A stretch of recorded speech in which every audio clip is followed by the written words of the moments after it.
kububyaye si ikibazo, kubyara n'icyerekana ngo umubiri wanjye ni muzima. Niko byagendeye cya Aburahamu, yabyaye urubyaro rw'iki? Rw'umubiri. Ubwo niko urubyaro rwa mbere, urubyaro rwa Ishimayeli. Ntabwo ari nawe wenyine. Nyuma yaho Sara amaze gupfa yarongoye umugore witwaga Ketura, babyarana abandi bana bagera kuri 6 niba ntibeshye. Urubyaro rw'umubiri n'ikimenyimenyi Bibiliya ntirutindaho. Urubyaro rwa kabiri rwa Aburahamu ni urubyaro rw'umwuka.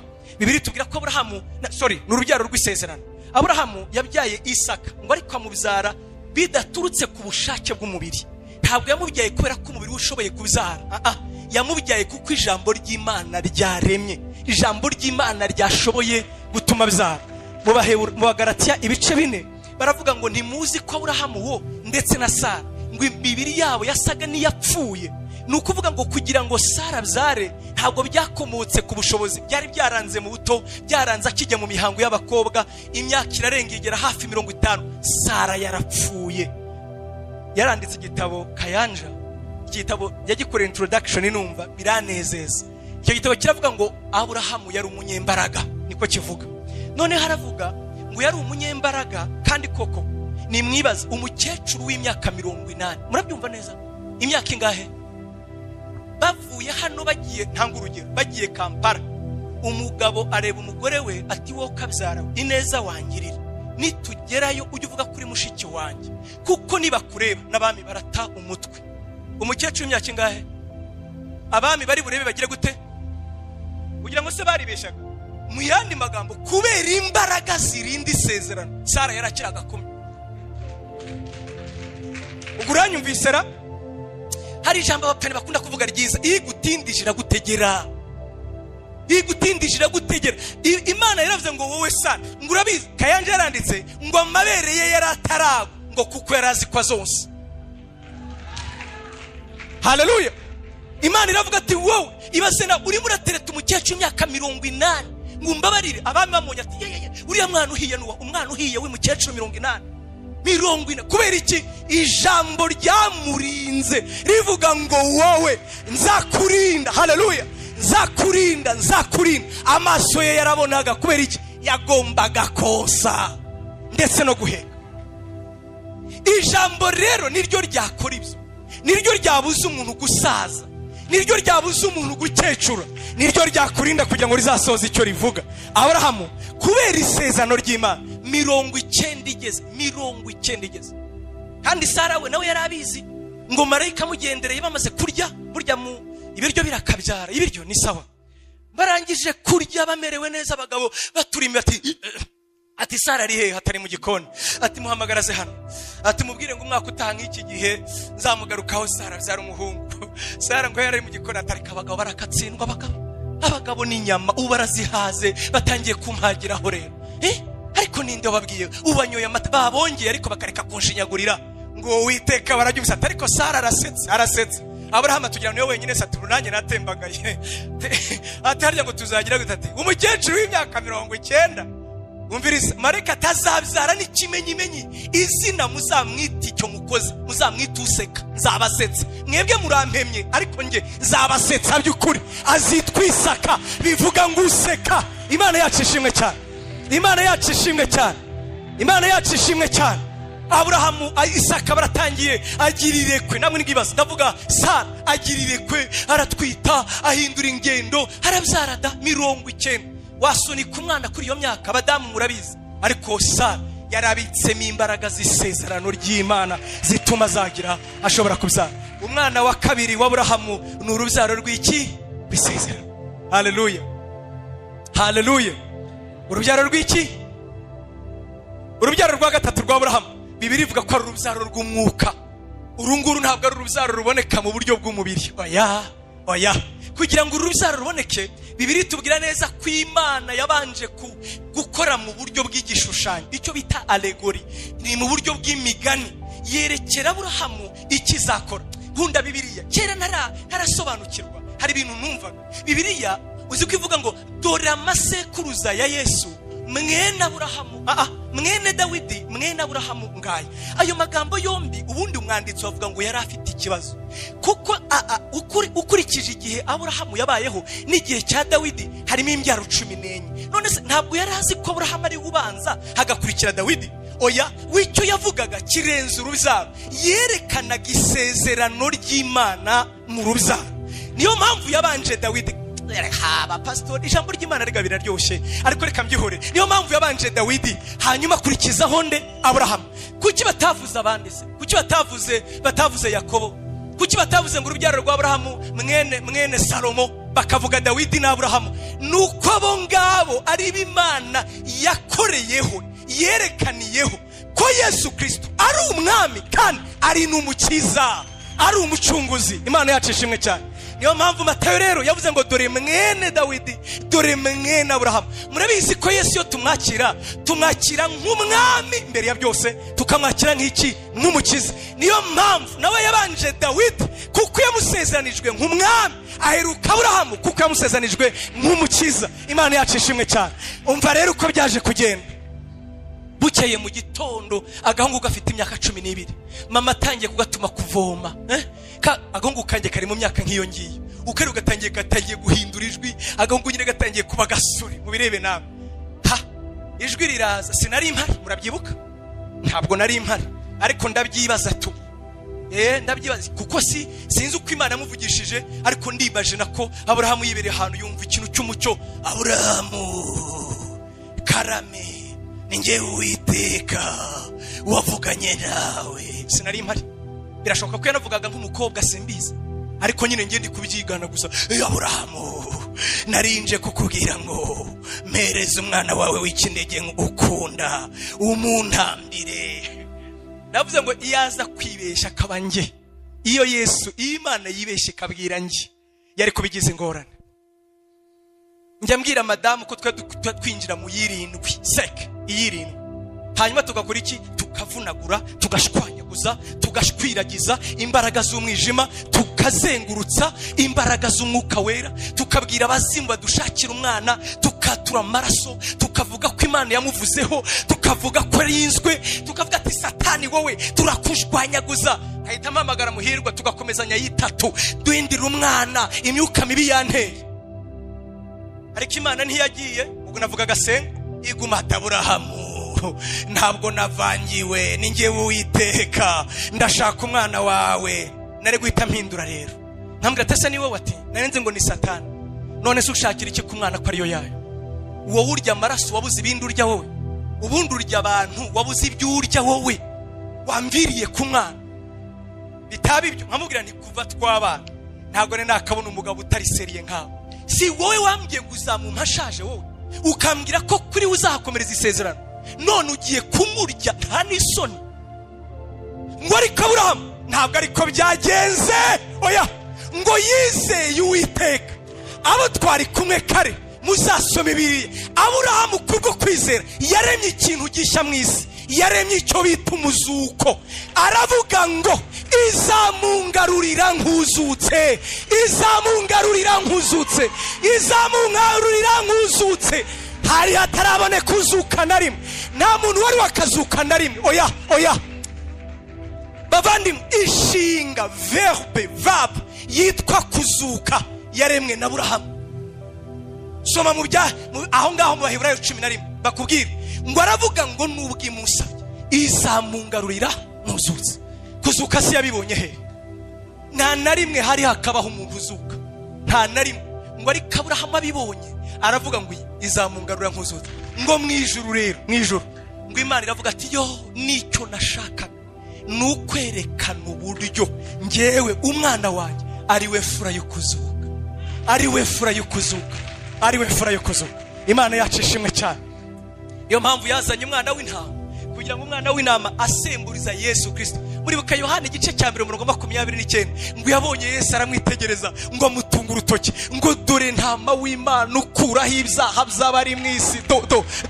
Yavugaga Aburahamu wa wundi, ngo kuko yabonye umwana w'intama. Aravuga ati Aburahamu we, wowe ntiwakwica umwana, naringamije ibindi, nerekanaga ibindi, nerekanaga Yesu Kristo umwana w'intama. Mbega murabyibuka mu byahishuwe ibice 5, ubwo babonye Yesu baraducanze mu byahishuwe, ngo babanje kubona Yesu, ngo babona umwana w'intama w'Imana amenagura bya bimenyetso, barangije barahindura ngo intara yo mu muryango wa Yuda aranesheje kugira ngo abumbure cya kimenyetso. Kristo Yesu umwana w'Imana, intara yo mu muryango wa Yuda, umwana w'intama wa Aburahamu ukuraho ibyaha by'abari mu isi. Imana yacu ishimwe, Imana yacu ishimwe. Umugisha wande, haleluya.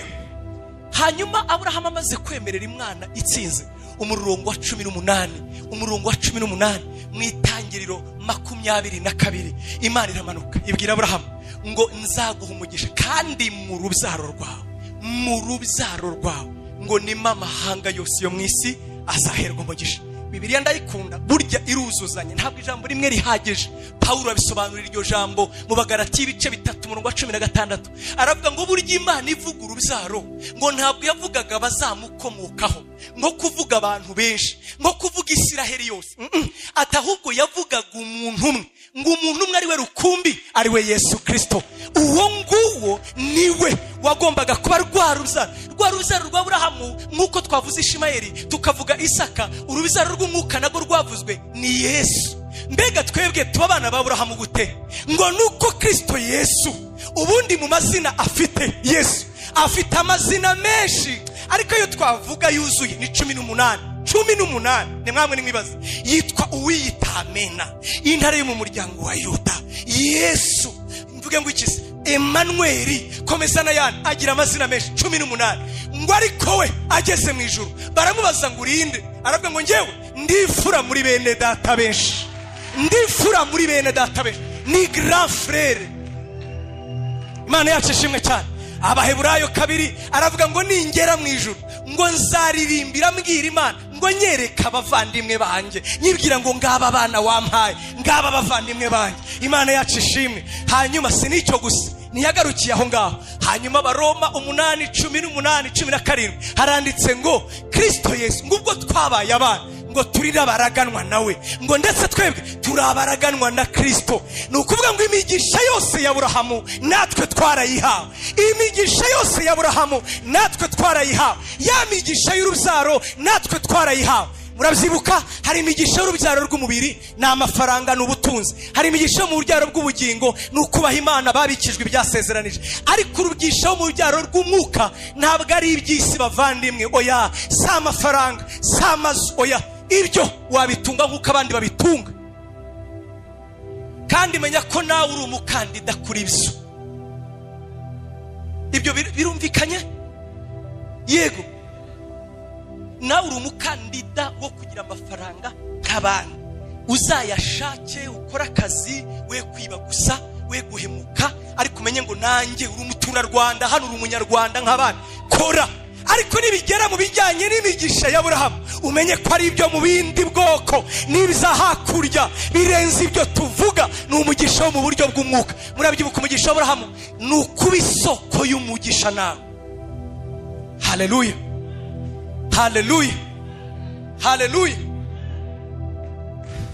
Nitugera mu ijuru, ndabizi neza tuzamumurikira iminyago, kandi ibyo tuzakora byose icyubahiro kizagarukiraho. Azahamagara ati senga Emmanuel, ngire ngo baribeshe, yakoze ibi nibigire ngo baribeshe. Hanyuma abamarika bavuga ati ni wowe nze nkimbagira, nashira ikamba ku mutwe, mubwire ngo nukuri kw'Imana, icyubahiro cyose ni icyawe, ibi ni wowe mbikesha. Natwe turi kubite ku birenge bye, tumubwire ngo ni wowe nyiri icyubahiro, umwami w'abantu yaduhaye umugisha. Umva umugisha w'Aburahamu rero no guhesha abandi umugisha, cyane cyane umugisha w'iby'umwuka, umugisha w'iby'isi itatanga, umugisha w'iby'isi itatanga. Bavandimwe, ikintu cyose isi, ndabisubiramo, ikintu cyose isi yabona Yesu ntiyagipfiriye. Uranyumvise? Amafaranga hari abandi bayatunze batamwizera, Yesu ntiyapfuye ngo ubone amafaranga. Oya, ahubwo yaguhaye ubwenge n'imbaraga ngo yakorere. Turajyana abantu barize biga no mu mashuri bitangaza, abahiga nabo n'abana. Ejo bundi ndi muri Amerika nabwiye umuntu ndacyaka mu njyane Harvard ngiye kureba university y'igitangaza, kajya ndeba abanyeshuri basohoka abandi binjira, kajya muri abameze nk'abana banjye, kajya mu n'abantu nkawe. Kavuga ni buriya biga Harvard gusa nahate mu mashuri ashaje yiyo ibi, ukamureba nyine ko umuntu azi ngo yiga Harvard. Ni mwisi abahiga n'aba, nawe bizakubaho, nawe wajyayo, nawe nta gitangaza kiri. ariko Yesu icyo yapfiriye nicyo Harvard itatanga, nicyo amafaranga atatanga, nicyo uvuka utatanga. Yapfiriye icy'isi idashobora kubona. Yatuzaniye imigisha yo mu bundi bwoko, imigisha yo mu rundi ruhande. Ndakwinginze wiyikura. Uziyo migisha iriyo irenze kurongorwa, irenze akazi, irenze imodoka, irenze ibyo ushobora gutekereza, irenze ubukwe bwiza. Ni imigisha mu buryo bw'umwuka. Haleluya. Isi idukoze isoni. Waba udafite telefone nziza, waba udafite imodoka z'ibitabashwa, kandi isi nayo iduhoza ku nkeke yo gatsindwa. Ku nkeke. Waba ufite umuntu wari ufite telefone 14 z'icyaduka, afite isoni uyu munsi. Agenda avuga ati telefone yawe kwifotora nk'agatoroshe se. Kandi uyizana abantu bose barakubwira ati mubwire runaka dufotore, mubwire runaka. None uyu munsi ubikaho abandi batabona. Muri 2015 hari umuntu wampaye lift 2015. Yarafite Land Cruiser nouveau modèle. Nawe abizi ariko nawe abizi. Akajya ambwira ngo ndeba ngo bayatsa bate, ndahashaka ndahabura nyine ko arubwira ngo nyireke ko arenze. Ati nta rufunguzi igira bakanda hano. Ndavuga ni yebaba we. None uyu munsi abandi bakanda batsi imodoka bari hanze kure. Ukajya ubona imodoka iriyakije bakayibwira ngo ubagezeho bazihamagara. Nyegera hano ni parika sanga hanga. Uba undi yarafite handi bakanda abo bari hehe? Ari he? Aparika iyo ku Gishushu. Ariko Yesu yaduhaye ibyo badasaza. Yaduhaye ibyiringiro by'ubugingo buhoraho. Yaduhaye imbabazi ziteka. Yaduhaye kuzabona ubugingo. Yaduhaye kuzabona mu maso hima. Yaduhaye bavandimwe, niba ushaka kumenya ikintu cy'agaciro uzajye kwirimbi. Ndagusabye niba ukeneye kumenya ikintu cy'agaciro, ni ikintu bavuga umuntu atakiri mu mwuka. Urashaka kumenya ikintu niki gifite agaciro kuruta ibindi, uzajya aho umuntu arembye ageze mu mwanya wanyu. Tuzatangira tuvuga bashaka kana kabaga hehe Nyakivari yo ngiyo cyangwa se Cyamesha. Urabona iyo ngiyo kuri bavuga turiya muntu rero uyu mubyeyi mubona agiye yigeze kwishura minerval uyu mwana.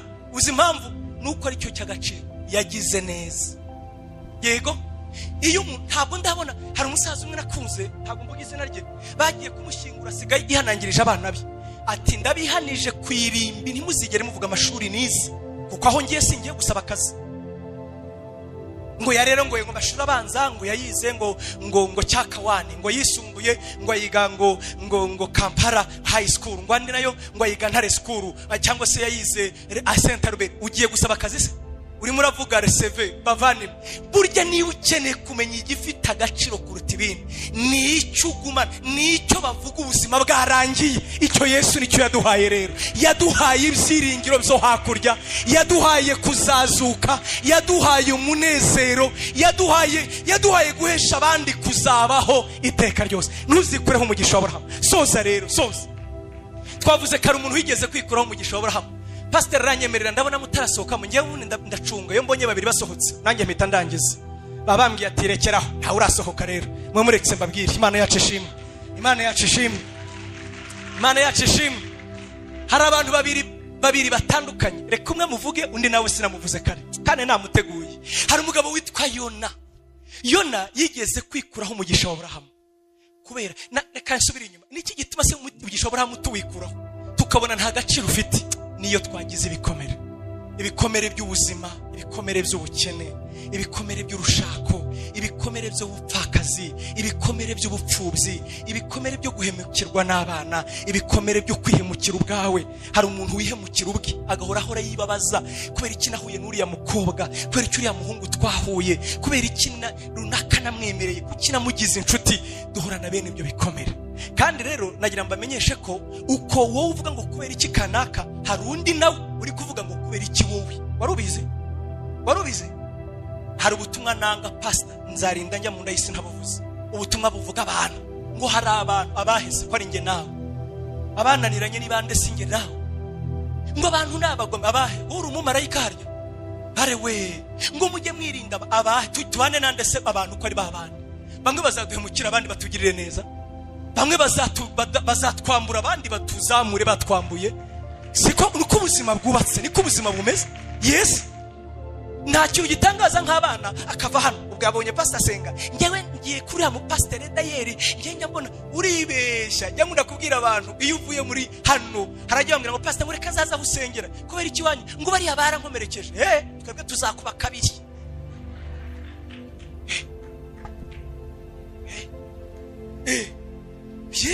Ngo baramvuze barakuvuze, twe tuzagucuranga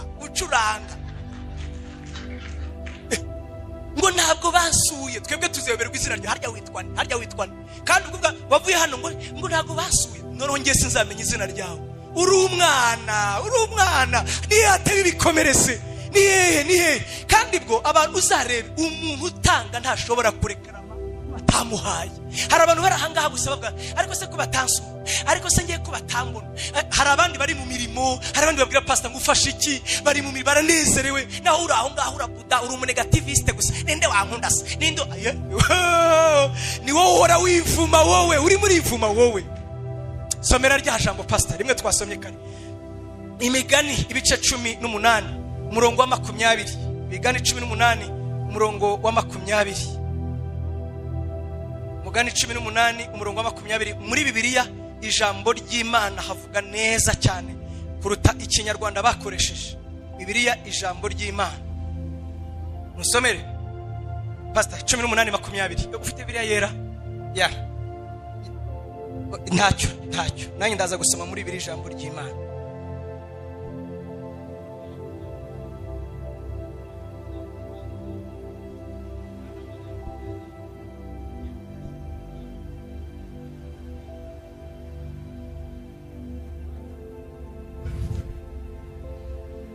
Umva rero muri Bibiliya ijambo ry'Imana baravuga ngo imvugo nziza ibeshaho nyirayo, amagambo ye niyakesha ibimutunga. Imvugo y'umuntu imubera isoko y'ubuzima cyangwa urupfu, ibyo avuga nibyo bizamugaruka. Imana yacu ishimwe cyane. Nuza hano rero ugatangira ukivuma, ubundi se ninjye wasura. Bari abantu bakunda bakire, hari abantu bameze batyo bakunda bakire. Ngewe se bantahiye ubukwe, haryo watahiye bangaho ubukwe, ntabwo bantwerereye, watwerereye bangahe? Ko mwisi nyine icyo umuntu abibari cyazasarura. Nukomeza kwiyaturaho ibintu bibi, nabyo nibyo bizakugaruka. Ururimi rw'umuntu nirwo rwica kandi nirwo rukiza. Icyo umuntu avuga nicyo kizamugaruka. Haranditse mu gutegeka mu Kubara 14:26 Imana ibwira Abisiraheli ngo mwavuze ko nabazaniye kugwa mu butayu, ngo ibyo nyine mwivugiye nibyo bizababaho, muzagwa muri ubu butayu. Yaravuze Petero abikwe mu magambo ya Dawidi, aravuga ngo urifuza kubona iminsi myiza, ngo buza ururimi rwe rutavuga ikibi, ntukavuma iminsi yawe. Nari ngatangaye aho mutindi yanitse niriva, narinze nanjye ngo nabyaye nk'abandi bana, narinze ngo nanjye narize naherekeje abandi. Ninde se wankunda? Hagira umukobwa umwe cyangwa umuhungu gutera indobo ukagira ngo nabantu bose. Nagende asike nagende.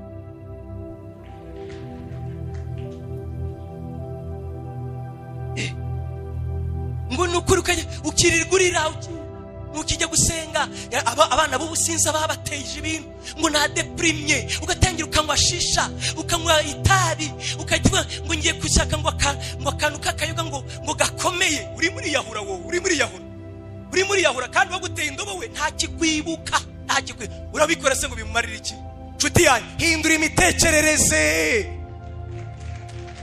imitekerereze. Twebwe turi umugisha wa Aburahamu, twebwe turabahesha b'umugisha. Paulo yaravuze ngo bazi ko turi banyakwigendera, ngo ariko dutungishije benshi, ngo bazi ko turi abantu b'intamenyekana, ngo nyamara turi birangirire. Yabikuraga kuri Aburahamu. Bavandimwe, abishe Paulo ntitubazi. Warubizi? Abishe Paulo ntitubazi. Abamukubise bibwira ko bakomeye, nta izina ryabo ntiturizi, ariko Paulo turamuzi kandi n'abazadukurikira bazamumenya, n'abazadukurikira bazamumenya. Dufite amatsiko yo kumubona mu ijuru. Yabaye ikirangirire, imyaka ishize ari 2000. Paulo turacyamuvuga. Ninde uzi Felix? Ninde uzi umuntu twa Garius? Ntimwumva kandi ngo yari umwami ye, yigize ishyano ngo yazamutse agiye kumucira urubanza. Paulo ubwenge bwawe buragusarishije. Ninde usigara Yohana? Ariko Paulo twese turamuzi. Imana yacu ishimwe cyane. bazi ko turi ntamenyekana ariko turi ibira kuko turabahesha abandi ubugingo. Hari abantu rero bikuraho umugisha wa Aburahamu kubera ibikomere. Satani nawe arabizi, ntavuga butumwa ribwiriza kuruta ibindi nk'ibitubaho, kukwereka ibyo urebesha amaso. Utambaye ibirenge ukavuga ngo ndikirangirire biragoye. Ubona nta mugabo waratinze gushaka biragoye. Uzi ko nayo ubukode wiri gukwepana na nyiri ibyondo. Hari abantu bakwepana na nyiri ibyondo, mana yanjye agahora mukwepa, yahagera ari kuvuga akabwira umugore atumubwira ati ndaje, agacomokera inyuma agazuye ati nyiri ibyondo, agahora bakwepana. Reka nkubwire, nubwo ukodesha nuko turi mu cyaro, turi iwabandi, ariko nitugera iwacu ndagira nkubwire ko uzamenya kuri kirangirire. Wikwitiranya n'ibikubaho, wowe uri isoko y'umugisha. Wikwitiranya n'ibikugoye, wowe uri isoko y'umugisha. Wirebe ibikuzengurutse, wireba ko uyu munsi bizanze, wowe uri isoko y'umugisha. Imana yavuze ko uzabesha abandi umugisha. Wirebe ukomeze, ahubwo tumbira umugisha wa Aburahamu, tumbira umugisha wa Aburahamu, tumbira umugisha wa Aburahamu, wowe uri isoko y'umugisha. Amen. Nyembera mvuge kuri Yona rero. Yona uyu mugabo yari igitangaza. Amateka nasomye bavuga ko Yona se yitwaga Mitayi, hanyuma akavukira mu mujyi Yesu yavukiyemo, hari mu cyaro. Nahoze nsoma iyo commentaire actually yanejeje. Murabizi ko bajyaga babwira Yesu ngo hari ikiza cya Nazareti se, ntimubize? Bakavuga ngo Nazareti nta muhanuzi wigeze waturuka. Mu by'ukuri bari babizi, kwari ukwirengagiza no gutesha agaciro bava Nazareti kubera ko hari mu cyaro. Yenda nta mwanya nahavuze bihebuje impamvu yabyo. Kwa kunda ahantu haba habi bakavuga ngo niyo nta kiza cyahava. Inyamara hari haravuye umuhanuzi w'igitangaza witwa Yona. Yona uyu nguyu icyo bita tradition juive, abajya basoma ibitabo bemera neza ko Yona nyina wamubyaye ngo ari wa mupfakazi w'Isarefati. Umupfakazi w'Isarefati ni wa wundi Eliya yazuriye umwana. Murabyibuka yuko Eliya Imana amutumye ku mupfakazi w'Isarefati, inzara igiye kumara imyaka 3, ngo niwe uzagutunga. Amugezeho aramubwira ati genda unzanire utuzi. Agiye kuzana utuzi atunzanire n'agatsima. Undi ati urahiye Uwiteka, nta agafu mfite n'utuvuta ngiye kubicumba ngiyewe n'uyu mwana wanjye ubona umwe, ejo tuzaba twapfuye. Undi aramubwira atoya ukancumbira unzanire ibyo uvuze, ntabwo kazigera gashira. Uwo mwana rero bavuga ko yari Yona. Aje gupfa, murabizi ko Eliya yagize gute, yamuzuye. Ariko Yona kubera gukurira ahangaha i Nazareti n'uburyo hahuraga intambara zidashira, amateka akavuga ko na se Amitayi ashobora kuba yarishwe n'abantu bavagaho bitaga Nineve. Akurana ibikomere rero, akurana urwango, yanga abo bantu. Nyamara ijuru ryo ryarimo rimutegura rivuga ngo hari umuhanuzi umwe, hari umuvugabutumwa umwe ufite amavuta uzanyuzamo gukira ku mujyi wose witwa Nineve.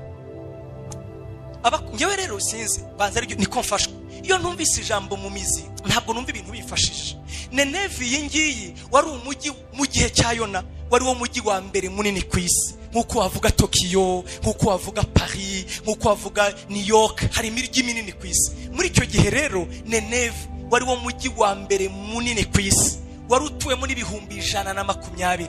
Uyu mujyi wari ikirangirire mu bijyanye no kuraguza. Bagiraga imana ebyiri zizwi kuruta izindi, imana yitwaga Asir n'indi yitwaga Ishtar.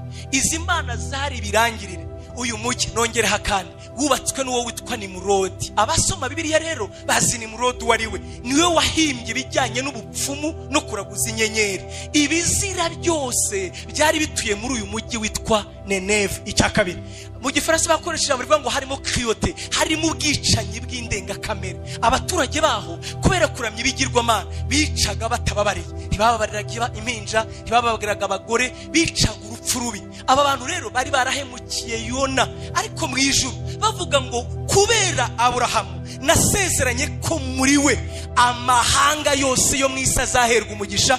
Ijuru ryari ryaratekereje Yona, ni wowe nabitsemo kubera ko niwe nazugiye warapfuye, ni wowe narinze inzara abandi bapfa, ni wowe nohereje Eliya ngo akurinde gupfa. Narimo ngutegura, burya nabizabigeragezo, burya na ya deception, burya na kwagutsindwa, burya na kwagutererwa, bya bindi byose Imana yabikoresheje, irimo irabikoresha kugira ngo ikurememo, igutunga yayitunganyemo kugira ngo izakucishemo umugisha w'amahanga.